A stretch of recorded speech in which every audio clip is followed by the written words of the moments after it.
This is Firstborn, another Dark Christ memoir, the continuation of the hypersexualization of black females. In the previous vlog, I dealt with some of the means of how the female is hypersexualized. We dealt with the consistent and perpetual abuse that is going on, both emotionally, sexually, and spiritually. We dealt with the divide and conquer, the influence of causing women to compare themselves to other women based on appearances. I mean, we see that with Michelle Obama. They still try to grab Michelle Obama on that. It's like, yo, she has equal credentials to Obama, but people will still be like, oh my God, she had her arms out. She wears red on Thursday. You know all that. I don't know all that stupid crap, but you know women do, and fashion people. I can't believe she wore that. It's like, what the hell? But it just shows how powerful this force is.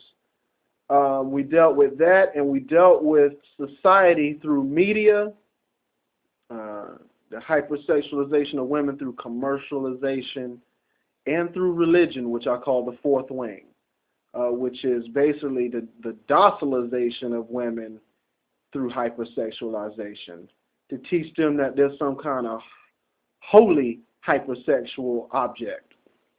This one I want to deal with some of the reasons why. And the reasons why, there's not enough years of my life to really do that. That's a whole lifetime study. But the reason black women have been hypersexualized, and women in general, this is an issue of gender that goes back to the biblical story of Adam and Eve. This is really what it deals with. Because I've always said, people think racism and it is an issue, and it is a major spiritual issue. But genderism precedes racism. Most of the isms are offshoots of genderism, because genderism is the first schism in the consciousness of man, because it's a schism between the masculine aspect of man and the feminine. And from that, all the rest of the isms that divide man are birthed.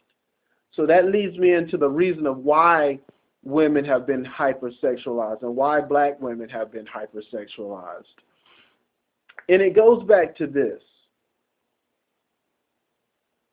Scientists know now that all life came from black people. They were the original seed of men, and from the womb of some black woman came all of these other races and cultures that have emerged to this day. Now, if that is the case, and if this happened as the result of a black woman's womb bringing life to all people, which is very much what Adam called Eve. He said, I will call you Eve because from you all life will usher forth. So there came because all life came as a union of this black woman's womb and the seed of some black male somewhere. Why do I say this? Because it takes the two in unison to bring about life.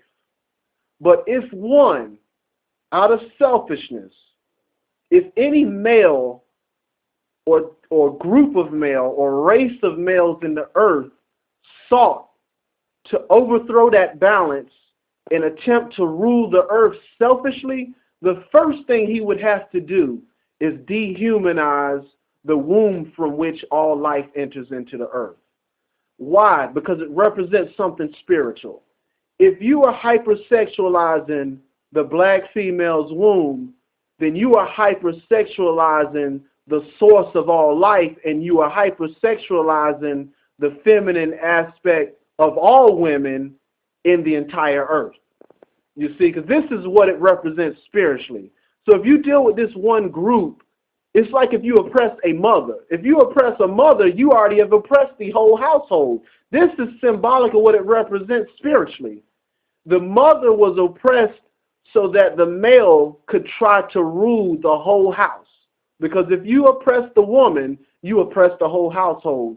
So if you oppress the spiritual femininity of man, then you oppress all of mankind. So black women being hypersexualized represents an attempt for certain groups of males, which in this era and time is white males, for the most part, that represents a type of attitude, because there are many black males who have white male mentality, white supremacy male mentality. I want y'all to understand that. I never try to romanticize that black people and Asians and Hispanics are on point, or that all white males are some kind of devil. That day is gone. That's an archaic, ignorant way of seeing things, to be honest with you. But we're talking about a certain archetype of maleness or manhood. So, to get back to my point, the black female was hypersexualized so that that archetype of man could begin to rule the earth selfishly. How? Because if he puts the woman in a confused state of believing that her worth is through her sexuality physically, she never understands the natural power that ebbs and flows through her daily.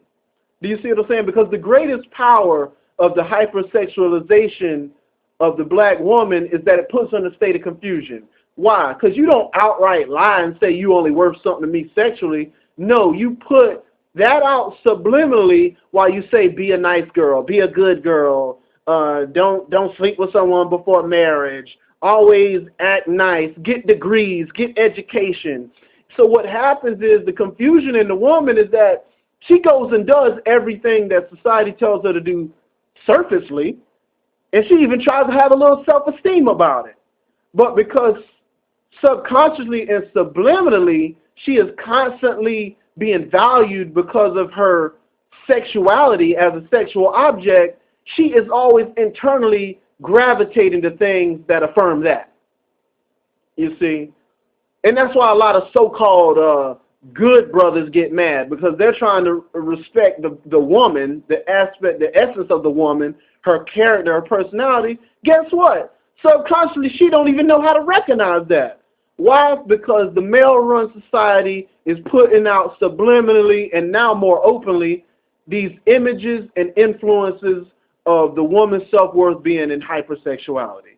So that's why it's done. And it's done that way so that selfish males and the elite can basically harness all of the working power of women. Because they're walking around with their heads cut off, confused, trying to portray one image surfacely but being hypersexualized. And what that does is it allows them to be in a place where they can be manipulated. This is how the system works. You confuse people into thinking they're sexual objects, but tell them surface-wise to be nice girls. And what happens in that confusion, they're subject to be doing whatever you want them to do, whether politically, whether in a factory, and especially sexually. So it runs the whole gamut. So this is the reason. It is the hijacking of spiritual power through confusion. So that's the reason for the hypersexualization. It is purely for the manipulation of the immense and abundant energy that lies within women. And it is expressed all the time, but it is simply manipulated. And that's why you see the cycle of habits that can't change. Why do you see the diet phenomenon hampering women so much? Only because of hypersexualization. Women don't want to lose no weight to be healthy. They want to lose it to be a better sexual object. And damn it, that's real. And I just have to put that out there.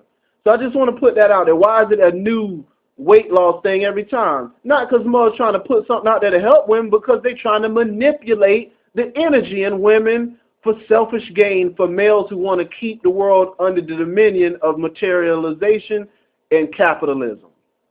So anyways, I just wanted to deal with that, why the hypersexualization of black females.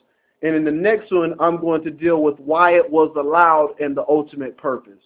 This is Firstborn, another Dark Christ memoir. I'm going to holler at y'all. Peace.